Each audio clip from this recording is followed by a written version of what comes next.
Board से हूँ।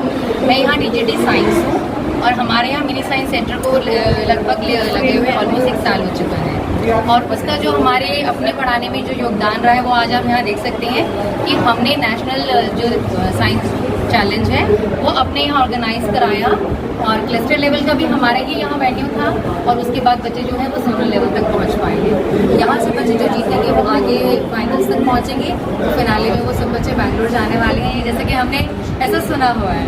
उम्मीद है वो बच्चे पहुँचेंगे भी ज़रूर। हमारे लिए ये एक बहुत बड़ी अपॉर्चुनिटी थी जहाँ हमारे बच्चे जो है साइंस और मैथ्स और इंजीनियरिंग में आगे बढ़ने का उनको अवसर मिल पा रहा है, वो आगे निरंतर बढ़ते ही जा रहे हैं और हम इसके लिए बहुत ही खुश हैं और धन्यवाद देते हैं स्टेम लर्निंग को और ब्रिलियो को, जिनके दोनों के ऑर्गेनाइजेशन के थ्रू ये हम यहाँ कंडक्ट करवा पाए हैं। कितने स्कूल के यहाँ पर हो? यहाँ ऑलमोस्ट 20 जो ग्रुप्स थे वो आए थे और अलग अलग राज्यों से बच्चे आ सके, जैसे कि पंजाब, गुजरात, राजस्थान, यूपी के और ग्रेटर नोएडा से भी बच्चे आए हैं और दिल्ली के तो हमारे बच्चे थे ही SOSC में जिन्होंने प्रथम स्थान यहाँ जो है वो प्राप्त किया है। और मैं बहुत ही धन्यवाद देती हूँ अपने हृदय से कि बच्चों ने बहुत अच्छा किया और यहाँ हमें बहुत ही अच्छा लगा स्टेम लर्निंग और ब्रिलियो की मदद से जो हम यहाँ ये प्रोग्राम कंडक्ट। कितने बच्चों ने टोटल पार्टिसिपेट किया था? मैम यहाँ पे ऑलमोस्ट 20 ग्रुप्स यानी कि 40 बच्चे थे। 40 में से जो है 3 ग्रुप्स दोनों के सिलेक्ट हुए हैं, मॉडल मेकिंग के और टिंकरिंग के। Tinkering is basically engineering. यहाँ के बच्चों ने पार्टिसिपेट किया, उनके भविष्य के बारे में थोड़ा सा बताएं। देखिए, जो बच्चे अभी से ही इतना अपना साइंस में इंटरेस्ट दिखा पा रहे हैं वो डेफिनेटली आगे तक पहुँचने में सक्षम है, ये ऐसा मैं मानती हूँ। नहीं तो वो बच्चे यहाँ तक भी ना पहुँच पाते और मैं उनके भविष्य के लिए शुभकामनाएं दूँ। देखिए सर, अगर हमारे साथ ऐसे जुड़े रहें और आगे हमारे बच्चों को प्रोत्साहन मिलता रहा तो मैं मानती हूँ कि यहाँ डेफिनेटली बच्चे आगे और भी अच्छी अच्छी जो जगहों पे आगे जा सकते हैं और कुछ ना कुछ जरूर सीखने को मिलता रहेगा। सबसे पहले मैं आप सभी का धन्यवाद करूँगा, आप लोगों ने अपना समय निकाला और हमारे साथ जुड़े और सारे प्रोग्राम को आपने देखा। तो मैं संग्राम हूँ और मेरा ऑर्गेनाइजेशन का नाम है stem learning. Stem learning basically क्या है, स्कूल्स के अंदर मिनी साइंस सेंटर लगाता है जिसको हिंदी में हम लोग लघु विज्ञान केंद्र बोलते हैं। जैसे कि आप साइंस म्यूजियम को देखते हैं, साइंस म्यूजियम में बच्चा जाता है, काफ़ी चीज़ों को देखता है, खुश होता है, बट बच्चा डेली नहीं जा सकता, डेली टीचर उसको वहाँ पे पढ़ा नहीं सकता। हमने क्या किया, ऐसा ही एक म्यूजियम समझिए आप, नेशनल म्यूजियम या साइंस म्यूजियम को हमने स्कूल्स के अंदर इंस्टॉल कर दिया है। डेली बच्चा क्या है, उसको सीखेगा नई नई चीज़ें और टॉपिक वाइज है। मीन्स जैसे आज मैम को पढ़ाना है, मुझे रिफ्लेक्शन पढ़ाना है, तो मैम ने रिफ्लेक्शन से जुड़ा हुआ मॉडल लिया, उसको बच्चों को प्रैक्टिकली पढ़ाया। होता है क्या, देखिए प्रैक्टिकली अगर आप कोई चीज़ देखते हैं तो वो काफ़ी इंटरेस्टिंग होती है और जल्दी समझ में आती है, थोड़ी थोड़ा सा बोरिंग हो जाता है और सेशन टीचर्स को कई लेने पड़ते हैं। मैम ने भी फील किया है कि थ्योरी में जब मैम पढ़ाते थे तो वो टॉपिक 2 से 3 बार एक्सप्लेन करता था, मैम को करना पड़ता था, बट अभी क्या है कि फर्स्ट टाइम में बच्चों को मैक्सिमम यूटिलाइज हो जाता है। तो जहाँ जहाँ हमने पैन इंडिया, मतलब ये नेशनल स्टेम चैलेंज है, ये नेशनल स्टेम चैलेंज के अंदर हमने पूरे अपने ऑल ओवर इंडिया जहाँ जहाँ मिनी साइंस सेंटर लगाया है वहाँ से बच्चों को हमने शॉर्टलिस्ट किया है, जिसमें सबसे पहले हम लोग गए थे क्लस्टर राउंड में। क्लस्टर राउंड में क्या था कि हम लोगों ने बच्चों को स्कूल लेवल पे शॉर्टलिस्ट किया। स्कूल लेवल से शॉर्टलिस्ट करने के बाद जो बच्चों ने अच्छा परफॉर्म किया, हम वहाँ से क्लस्टर राउंड के बाद जोनल्स राउंड पे आए, जो कि आज आप लोग देख रहे हैं। जोनल्स में क्या है, हमारे पास नॉर्थ इंडिया के राजस्थान, पंजाब, हरियाणा, दिल्ली, उत्तर प्रदेश का आपका नोएडा, मेरठ, गाज़ियाबाद, ग्रेटर नोएडा और हिसार रोहतक से हमारे जितने भी यहाँ के बच्चे हैं, ऑलमोस्ट हमारे यहाँ पे 40 स्टूडेंट्स आज थे, अलग अलग जगह से आए। 40 बच्चों ने जो पार्टिसिपेट किया। यहाँ से अब अगला जो है हमारा राउंड बेंगलोर में होगा, फिनाले नेशनल स्टेम चैलेंज का जो फिनाले है वो बेंगलोर में होगा। आज 40 स्टूडेंट्स में से जो हमने फाइनल्स के लिए शॉर्ट लिस्ट किया है, हर ग्रुप में से जैसे आपने देखा होगा एक साइंस का मॉडल मेकिंग कॉम्पिटिशन था जिसमें बच्चों ने साइंस के मॉडल बनाया, जिसमें उन्होंने बनाया है रेन वाटर, जो है आपका रेन सेंसर है, वो रेन डिटेक्टर सेंटर है, रेन वाटर जैसे ही आएगा आपके सेंसर पे तो that is the rain sensor.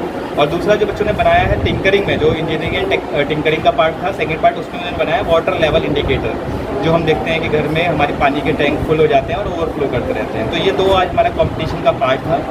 सभी बच्चों ने अच्छा किया, बट आगे के लिए फिनाले के लिए हमने अपने 3 ग्रुप्स को, यानी टोटल 3 ग्रुप्स में हमने 12 बच्चों को शॉर्ट लिस्ट किया है।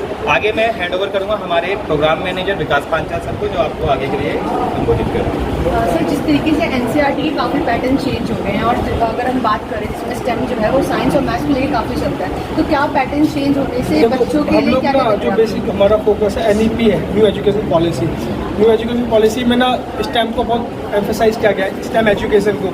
तो हम लोगों का भी जो पैरामीटर है, जो NEP का है, वो पैरेलल चल रहा है। हम लोगों का क्या है कि बच्चों को like stem education specially girl child, क्योंकि उनको हम लोगों को हमेशा देखते हैं कि बच्चों लड़कियों को साइंस और मैथमेटिक्स में हम लोग डम समझते हैं कि नेचुरली हमारे एक माइंडसेट फिजिडाइज है, तो हम लोग उसको ब्रेक करना चाह रहे हैं कि ऐसा नहीं है, they are also equal, they can also learn. ठीक है, जितना एक लड़का पढ़ सकता है साइंस, उतना ही लड़की पढ़ सकती है, शायद ज़्यादा अच्छा पढ़ सकती है। तो ये जो हमारा प्रोजेक्ट है mini science centre, astronomy, tinker, बाला, we have lots of projects, all are aligned with STEM education, NEP new education policy.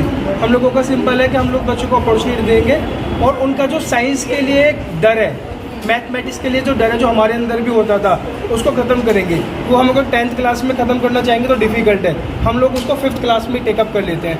5th class में हमारा प्रयास होता है कि बच्चों को साइंस और मैथ से डर ना लगे और वो 6, 7, 8, 9, 10 तब तक अगर बच्चों को एकदम नॉर्मल लगने लगता है साइंस मैथ, और यहाँ तक कि 11th 12th में भी वो साइंस लेते हैं, ग्रेजुएशन पोस्ट ग्रेजुएशन साइंस में करते हैं, जिससे कि उनका करियर अपॉर्चुनिटीज़ कुछ ज़्यादा होती हैं। हाँ जी, सब रेडी? आपका नाम बेटा? सर मेरा नाम सुशांत है और ये सात्विक और हमारे सर तालिब सर, और हम SOSC कालका जी से आए हैं।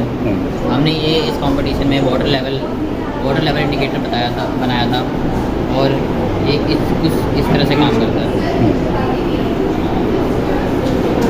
सर जैसे एक ये मेन पावर का है, फिर ये जो बाकी वायर्स हैं वो अलग अलग लेवल पे लगाए जाते हैं, जिससे कि अलग अलग लेवल का पता लगे कितना वाटर बढ़ चुका है। जैसे कि ये 200 ml पे लगा रहेगा, तो जैसे ही 200 ml वाटर ऊपर आ जाएगा, ये फर्स्ट LED ग्लो करने लगेगी, और फिर ये दूसरी LED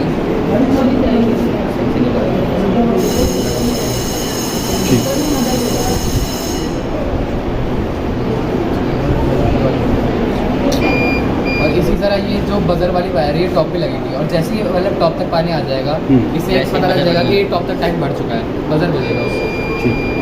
हाँ बेटा, आपका नाम और कौन से स्कूल से? सर मेरा नाम शैलेंद्र वर्मा है, हम स्वामी विवेकानंद शिक्षा निकेतन स्कूल से आए हैं। हमने बनाई है रेन डिटेक्टर मशीन। जब भी बारिश होगी, अगर हम घर में हैं, हमारे कपड़े बाहर सूख रहे हैं, तो हमने ये बनाया जिससे कि बारिश की बूंदें उस पर पड़ेंगी तो अलार्म बजने लगेगा और LED ग्लो करेगी, इससे हमें पता चल जाएगा। किस तरीके से वर्क करेगा ये बताएंगे?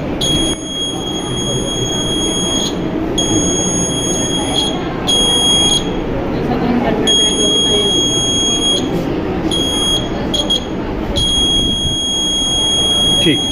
इसकी जगह बारिश की बूंद मतलब पानी भी डालेंगे। ठीक, थैंक यू।